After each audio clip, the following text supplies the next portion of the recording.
Arthur Conan Doyle.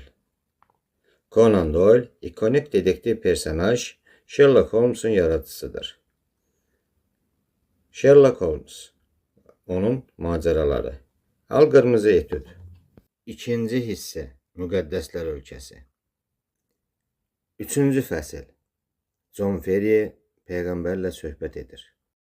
Jefferson Hope öz yoldaşları ilə birlikdə Salt Lake City'ni tərk etdiyi vaxtdan 3 həftə keçmişdi. John Ferrier bu gənc oğlanın qayıdışı və qızı ilə məcburi ayrıldığı barədə düşündükcə ürəyi sıxılırdı. Lakin qızın fərəh dolu üzünü gördükdə hər şeyi unudaraq taleyin hökmü ilə barışmalı olurdu. Ürəyinin dərinliyində qəti olaraq qərar almışdı ki, heç bir qüvvə qızının Mormona ələ verməyə onu məcbur edə bilməz. O hesab edirdi ki, Mormon nicahı utanc və rüsvayçılıqdır. Mormon etiqadının ehkamlarına necə münasibət göstərməyindən asılı olmayaraq, nicah məsələsində bir fikri vardı. Əlbəttə, o düşüncələrini gizlətməyə məcbur idi.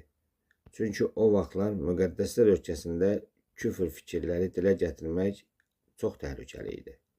Bəli, həm də o dərəcədə təhlükəli idi ki, hətta ən dindar adamlar da din haqqında pıçıltı ilə danışaraq qorxurdular ki, dedikləri sözləri düzgün yozmasınlar və buna görə də dərhal onlara cəza kəssinlər. Təqib olunanlar təqib edənlərə çevrilmişdilər və bu fürsətdən istifadə edib qeyri-adi amansızlıq göstərirdilər. Nə Sevilya İnkvizisiyası, nə Alman Femgerixti, nə də İtaliyadakı gizlin təşkilatlar Utah ştatının üstünə qara kölgə kimi çökmüş olan bu cür qüdrətli təşkilat yarada bilməmişdi. Bu təşkilat məxfilik və sirlilik pərdəsinə büründüyündən 2 qat qorxunc görünürdü. Onun hər şeydən xəbəri olur və hər şeyə gücü çatırdı. Amma səssiz və gözə görünmədən hərəkət edirdi. Mormon kilsəsinin paçlığı haqqında azacıq tərəddüdə düşən insan qəflətən yoxa çıxır və onun harada olduğunu, başına nə gəldiyini heç kim bilmirdi. Arvad uşağı nə qədər gözləsə də, onu yenidən görmək və gizli hakimlərin əlində nələr çəkdiyini öyrənmək onlara qismət olmurdu. Düşünülməmiş söz, yaxud ehtiyatsız hərəkət günahkarı mütləq ölümə aparırdı. Ancaq heç kim onlara zülm edən qorxunc qüvvənin nə olduğunu bilmirdi. Təəccüblü deyil ki, insanlar daim qorxu altında yaşayırdılar və hətta səhranın ortasında da öz ağır şübhələrini pıçıldayıb dilə gətirməyə cəsarət etmirdilər. Əvvəlcə bu qorxunc qara qüvvə yalnız itaətdən boyun qaçıranları, yəni mormonların inancını qəbul edib ona əməl etməyən ya da ehkamları pozanları cəzalandırırdı. Lakin tezliklər daha çox insan bu təhlükəni öz üzərində hiss etməyə başladı. Mormonların arasında ərə getməli qadınlar az idi. Ona görə də çoxarvatlılıq doktrinası öz əhəmiyyətini itirirdi. Qəribə şairlər yayılmağa başlamışdı. Gəlmələr arasında qətillər törədilir, hindlilərin heç vaxt ayaq basmadığı yerlərdə salınan düşərgələr qarət edilirdi. Başçıların hərəmxanasına isə dərd içində yanıb qorulan, gözü yaşlı, üzlərində dəhşət və qorxu ifadəsi donub qalmış yeni qadınlar gətirilirdi. Gecə dağlardan gələn yolçular qaranlıqda onların yanından səssizcə keçib gedən maskalı və silahlı dəstələrdən danışırdılar. Şayələr və dedikodular həqiqi faktlarla ortaya çıxır, yeni şahidlərin sözləri ilə təsdiq olunub möhkəmlənirdi. Nəhayət, bu qara qüvvə öz dəqiq adını aldı.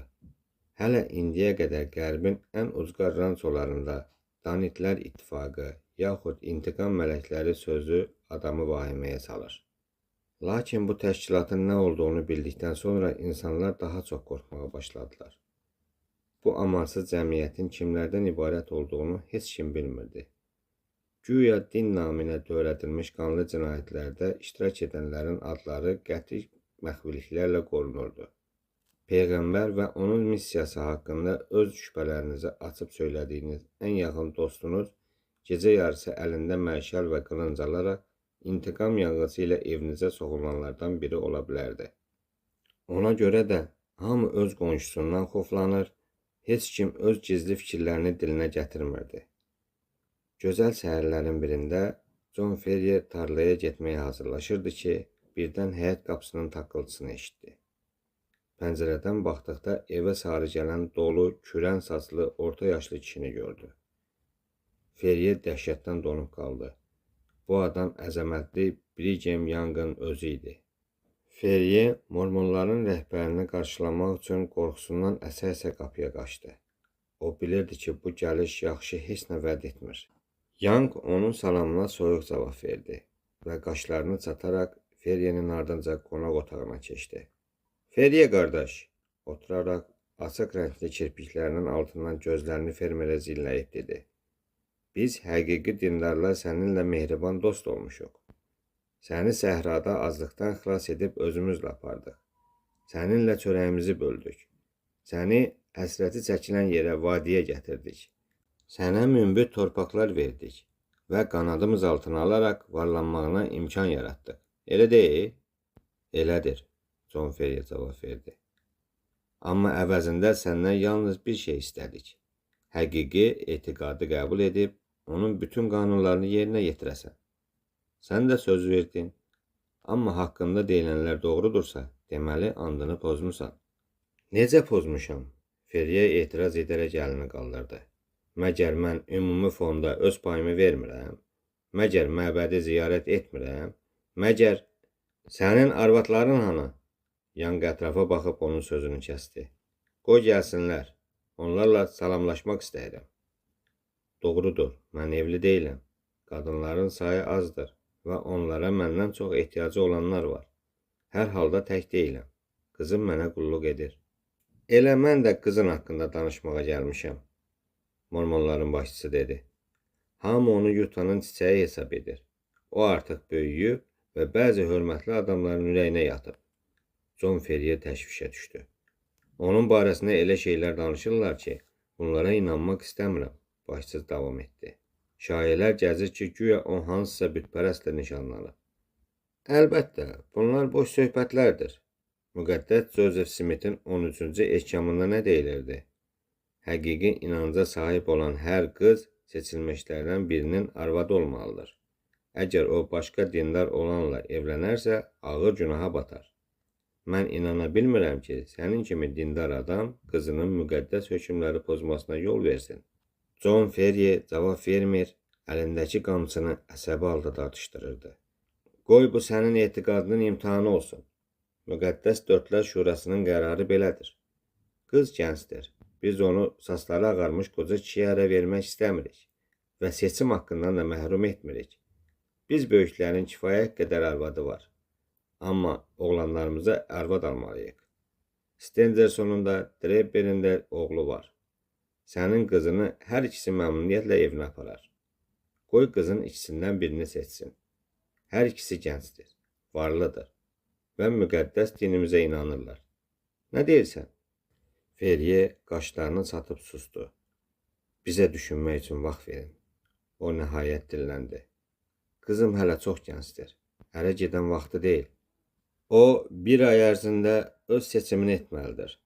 Young yerindən qalxaraq cavab verdi. Düz bir aydan sonra mütləq cavab verilməlidir. O, qapının ağzında dönüb baxdı, birdən-birə sifəti qızardı, gözləri qəzəblə parıldadı. Əgər sən, John Ferrier, demək olar ki, qışqıra-qışqıra danışırdı, öz zəif qüvvənlə dördlüyün əmrlərinə qarşı çıxmaq istəsən, onda vaxtilə Sierra Blanca'da özünün və qızının sümüklərinin çürümədiyinə peşman olacaqsan. Onun yumruğunu silkələyib qapıdan çıxdı. Ferrier sakitcə dayanıb onun ağır çəkmələrinin altında xırçıldayan çınqılların səsini eşidirdi. Ferrier dirsəklərini dizinə dayayıb oturaraq bu xəbəri qızına necə verəcəyi haqqında düşünürdü. Birdən kiminsə əlinin nəvazişlə ona toxunduğunu hiss etdi. Başını qaldırıb yanında Lucy'nin dayandığını gördü. Qızının qorxmuş üzünə baxıb söhbəti eşitdiyini anladı. Mənim günahım yoxdur, nə edə bilərdim? Lucy atasının sual dolu baxışlarına cavab olaraq dedi. Onun səsi bütün evi bürümüşdü. Ah, ata, bəs indi nə edək? Sən qorxma.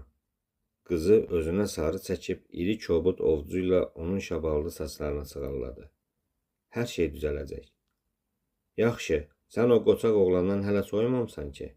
Cavab əvəzinə acı hönkürtü eşidildi və o atasının əlini sıxdı. Deməli yox. Mən də onu unutduğunu eşitmək istəməzdim. O yaxşı oğlandır. həm də əsl xristiandır. Daha buradakılar kimi boş dua və moizələr oxumur. Sabah qızıl axtaranlar buradan Nevadaya gedir. Başımıza nə gəldiyini ona xəbər verəcəyəm. Məncə o bura telegramdan da tez çatar. Atasının müqayisəsindən Lucy gözləri yaşlı halda gülümsədi. Gəlib məsələni həll edər, qız dedi. Amma sənə görə çox qorxuram, ata. Deyirlər ki, Peyğəmbərin əleyhinə gedənlərin başına dəhşətli işlər gəlir. Biz hələ ona qarşı çıxmamışıq, deyə atası etiraz etdi. Görək sonra nə olacaq? Hələ özümüzü qoruya bilərik. Bir ay vaxtımız var. Mənə elə gəlir ki, Yutadan qaçsaq yaxşı olar. Yutanı tərk edək. Hə, buna oxşar bir şey. Bəs fermamız? Nə mümkündürsə satıb biraz pul əldə edərik. Yerdə qalan isə qoy batsın. Düzünü desəm, Lucy, bu barədə fikirləşməyim birinci dəfə deyil. Bu lənətə gəlmiş Peyğəmbər qarşısında bu cəmaatın yaltaqlıq etdiyi kimi heç kimin qarşısında əyilə bilmərəm. Mən azad Amerikalıyam. Bunlar mənə görə deyil. Əgər o fermamızın ətrafında hərlənmək fikrinə düşsə, yaxşıca qırma topasına tuş gələcək. Axı, bizi qaçmağa qoymazlar. Gözlə, qoy Jefferson gəlsin, hər şeyi yoluna qoyarıq. Hələlik isə heç nədən narahat olma və ağlama. Yoxsa gözlərin şişir, mənim ürəyim ağrıyır. Qorxmağa dəyməz, heç bir təhlükə yoxdur. John Ferrier çox əminliklə qızını sakitləşdirirdi. Lakin həmin gecə diqqətlə bütün qapıları bağladığı, çarpayısının üstündən asılmış köhnə paslı ov tüfəngini təmizləyib doldurmağı Lucy'nin gözündən qaçmadı. 3-cü fəslin sonu.